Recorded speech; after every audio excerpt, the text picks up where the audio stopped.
Hello, this is Megan Daughter, one of your field service representatives, and I am here with my personal dog, Ginkgo. He is a petite red-colored golden retriever, and today we are going to be talking about the proper fit of the Martingale collar, and I'm going to use Ginkgo as kind of a demo here for the proper fit. Something I see in the field very regularly is that Martingales are much too loose on people's dogs. This can create disjointed communication, ineffective performance management, and just kind of general frustration sometimes because the tools that you're trying to use aren't as effective if the fit of the Martingale isn't correct. So something that happens over time with this particular collar is that just with like general use and wearing it, sometimes they naturally loosen over time. So I would encourage you to kind of build into your routine, checking your gear and how it fits, harnesses, vests, collars, head collar, making sure that it's all kind of working in the smoothest way possible for you. So let's start with what the improper fit of the Martingale looks like, and I'm going to describe it for you as well.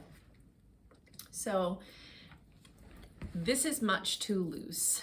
I am able to pull, like hold the Martingale collar in my hand and pull it away from my dog's neck, and there is a huge gap, okay? And this is excessively large, just kind of for emphasis. So that's kind of one sign. If I can pull it and there is a visible gap there, that's too loose. Good boy, Ginkgo. The other way that I would encourage you to check is how much of my arm, hand, fingers can I fit between the Martingale and my dog's neck. So at this fit, I could fit my entire arm through, so that's much, much too loose, okay? The ideal fit is gonna be kind of snugly fitting 2 to 3 fingers, maybe 1 to 2 if you have really big fingers, okay? And now lastly, something I just want to demonstrate is when the Martingale is too loose, if I were to apply collar pressure, I'm kind of tugging on the live ring, so that movable ring. These two immovable rings, called the dead rings, they touch. And so essentially with leash pressure, we're not creating really a tightening or pressure on the collar as we should for effective communication with our dog.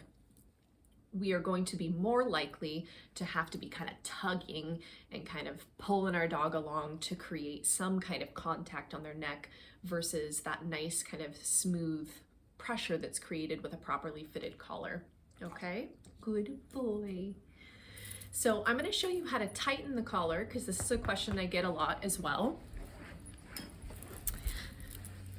So I am holding the chains in my left hand, and then I am holding the 3-prong plastic piece in my right hand. I am going to thread the excess nylon that is in my right hand through the plastic square buckle that is closest to my left hand. So I'm going to push the excess through that square. So I'm creating a loop going up, I'm pushing it through. And then from here, I'm going to hold the plastic square in my right hand, and then I'm going to pull the dead ring or the chain side with my left hand. And so that just pulled all of that excess through, and now my plastic square piece is closest to my right hand. Okay, so that just tightened all of that excess. Now, let's demonstrate what the proper fit looks like on my dog Ginkgo. Good boy. Good boy. So I'm going to put it on him, and let's kind of go through the steps that we did with the too loose collar. So if I pull on this collar, there's not really a visible gap there. So step 1, check, we did it. As for fitting fingers, I am able to snugly fit about 2 fingers through here. Okay, I have pretty small fingers, so I could do 3 fingers, but point being, we want that to be much more snug, okay? Good boy. And then lastly, how we can see or feel is if I pull on the live ring and I reach down, those two dead rings that we talked about, the immovable rings, they're not touching. So my leash pressure will be creating a nice kind of uniform pressure around the dog's neck, and that's what we're looking for. So let me demonstrate that up by the camera real quick. Since Ginkgo has a lot of fur, good boy. So first two loose would be dead rings touching, okay? So these two that are connected to the nylon, those are dead rings. If I apply leash pressure, those touch, two loose, okay? The ideal is if I apply pressure, I want there to still be some chain in between those dead rings, okay? The second piece that we're going to talk about in relation to Martingale fit is what's called the high collar position. Now, this is a technique that has different applications. So essentially, the reason why we would choose to raise the collar, which I'll get Ginkgo over here to show you. Ginkgo, come here. Good boy. The high collar is going to be sitting right underneath the dog's ears and right under their jaw. I almost said chin. So right under the ears and then under the jaw.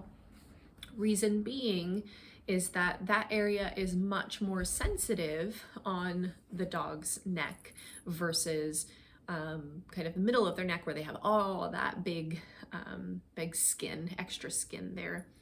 So I say sensitive not in the way of that pressure would be painful for your dog there, but more in the way that your pressure and leash communication will be felt easier by your dog with less effort. So applications of raising the collar, we can use this in a proactive way. So if we were about to walk through a very busy farmer's market, if we are coming up on a block on our typical routes where lots of dogs urinate on bushes, if we are passing by a large group of children out for recess and that's a trigger for your dog, we can preemptively raise the collar to give ourselves a little more control situationally. Okay. Second kind of application is if you are out and about and you don't have your head collar and your performance management is not effective. So, you know, maybe you've done a timeout if that's in your repertoire, or you've given a collar correction for something and your dog repeatedly is going for that. You are able to raise the collar up to make your performance management choices a little more effective and felt more by your dog. So let's demonstrate real quick how to get that collar into high collar position. Ginkgo, come. Good. Get up here, lazy. He's had a very hard day of sleeping. Good boy. Good boy. So I'm gonna put the collar on again. And how we get it into that position is I'm gonna keep a hand on the martingale, and then I'm going to put a hand beneath it on his neck skin. So I am going to gently pull up on the collar while gently pulling down on his neck skin. So gently pulling up, gently pulling down. And I'll do that all around his neck. Good boy. So now this martingale is sitting just beneath the ears here. Oh, we're melting. And so your leash communication is going to be much more effective. A note to consider is the collar is going to naturally fall down. It's not going to perpetually stay in that position. So sometimes, you know, for those situational instances, you might have to have a little bit of leash pressure constant to keep the collar in the appropriate position as you're navigating maybe one of those more distracting areas. This is also a reason in support of having the proper martingale fit, because if your collar is too loose, you can't even use the high collar technique because there's no way it's going to stay up there. So thank you for watching our video today, and please let us know if you have any questions.